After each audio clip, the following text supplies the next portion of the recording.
बिहार का सिस्टम कैसे चल रहा है और बिहार के दो बड़े अफसर, दो आईएएस ऑफिसर कैसे बच्चों की भांति लड़ रहे हैं, इसी पर हम लोग आगे बात करेंगे। उसके पहले मेरा परिचय। नमस्कार, जय हिंद, जय बिहार। मैं हूं आप सबका दोस्त, वकील सह पत्रकार एसके पंकज। बिहार के शिक्षा विभाग के अपर मुख्य सचिव के पाठक और पटना के जिलाधीश, जिलाधिकारी, डीएम, दोनों के बीच बच्चों की तरह लड़ाई हो रही है। लोगों का कहना है कि ये वो वाले चंद्रशेखर नहीं है, ये चंद्रशेखर यादव नहीं है, बल्कि ये चंद्रशेखर सिंह है।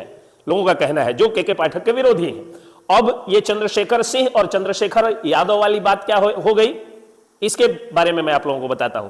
चंद्रशेखर का अर्थ होता है जिसके शेखर पे, यानी जिसके शिखर पे, यानी जिसके माथे पर चंद्र यानी चंद्रमा हो, यानी भगवान शंकर हो।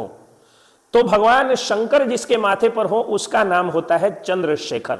चंद्रशेखर यादव थे, अपने नाम के विपरीत हमेशा सनातन धर्म पर वो टिप्पणियां करते रहते थे। और मेरा यह मानना है कि जिसके साथ भगवान शंकर का, हनुमान जी का और भगवान राम का आशीर्वाद होता है, वो कोई भी लड़ाई जीत जाता है। और राम विमुख व्यक्ति, शंकर विरोधी व्यक्ति, हनुमान विरोधी व्यक्ति हर लड़ाई को हार जाता है।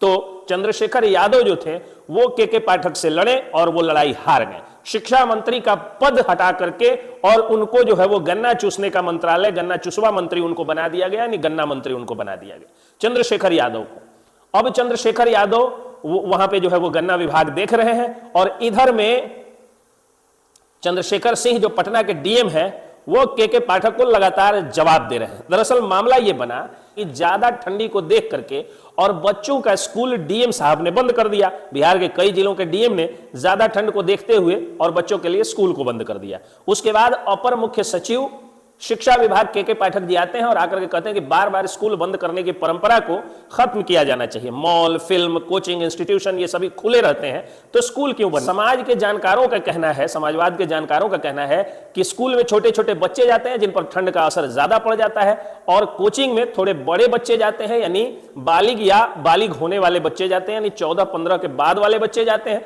इसलिए उन पर कोई असर नहीं पड़ता है। मॉल्स में, टीवी, सिनेमा घरों में लोग सहमति से जाते हैं, कोई मजबूरी नहीं होती है। स्कूल जाना मजबूरी होती है, बच्चे नहीं जाएंगे तो सिलेबस छूटेगा। और मॉल्स में या सिनेमा हॉल्स में इनमें जो है ज्यादातर वयस्क लोग जाते हैं। यही सारी बातें चल रही थी। उसके बाद उन्होंने इस ऑर्डर को, यानी छुट्टी के ऑर्डर को रद्द करने का एक शिक्षा विभाग के अपर मुख्य सचिव के नाते एक लेटर निकाल दिया और बिहार के ज्यादातर जिलों के डीएम ने उस ऑर्डर को मानते हुए छुट्टियां रद्द कर दी। अब हमारे बच्चे, हमारे और आपके बच्चे भी ठंड में ठिठुरते हुए जा रहे हैं। हमारी बेटी जब स्कूल से आती है तो कहती है कि पैर लग रहा है कि जम जाएगा। खैर, शिक्षा विभाग के अपर मुख्य सचिव का आदेश है, डीएम साहब ने मान लिया और हमारे बच्चे, आपके बच्चे स्कूल जा रहे हैं। लेकिन एक डीएम है जो खुद को, अपने को मानता है कि हाँ उनके माथे पर जो है वो चांद है और वो चंद्रशेखर हैं, वो शिव जैसी शक्ति रखते हैं। अब शिव जैसी शक्ति का जब सनातनी विवेचन करिएगा तो ये आएगा कि गॉड GOD, यानी G for generator, O for operator, D for destroyer, यानी ब्रह्मा, विष्णु, महेश। तो जो जनरेटर का काम होता है ब्रह्मा का, यानी हमारे यहाँ जो है वो हमारे पार्लियामेंट्री सिस्टम में हमारे यहाँ वो लेजिस्लेटिव का काम होता है। ऑपरेटर यानी पालनकर्ता का काम भगवान विष्णु का होता है, हमारे यहाँ जो है एग्जीक्यूटिव का काम होता है। और डिस्ट्रॉयर का काम यानी सजा देने का काम महेश का होता है, यानी भगवान शंकर का होता है। तो भगवान शंकर का नाम चंद्रशेखर सिंह और शंकर का ही काम। अब आप पूछिएगा कि वो तो एग्जीक्यूटिव के मेंबर है, यानी विष्णु वाली शक्तियां उनमें है, तो शंकर कहां से आ गए? तो डीएम्स जो होते हैं, डीएम्स और एसडीएम्स को क्वासी जुडिशियल पावर्स मिले हुए होते हैं सीआरपीसी के अनुसार।